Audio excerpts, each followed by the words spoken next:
از دانشمند حکیم پرسیدند: زندگی خود را بر روی چه اصل و اساس بنا نموده ای؟ حکیم پاسخ داد: زندگی ام را بر روی 5 اصل و اساس بنا نموده ام. یکم این که دانستم خدا مرا می بیند، پس حیا کردم و تقوای الهی پیش گرفتم. دوم این که دانستم پایان کارم مرگ است، پس خودم را برای آن آماده کردم.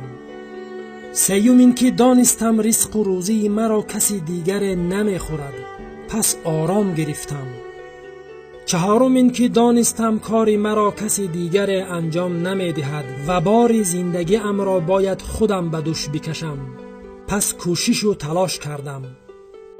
پنجم این که دانستم برای دریافت نیکی از دیگران باید به آنها نیکی کنم، پس تا توانستم به دیگران نیکی کردم.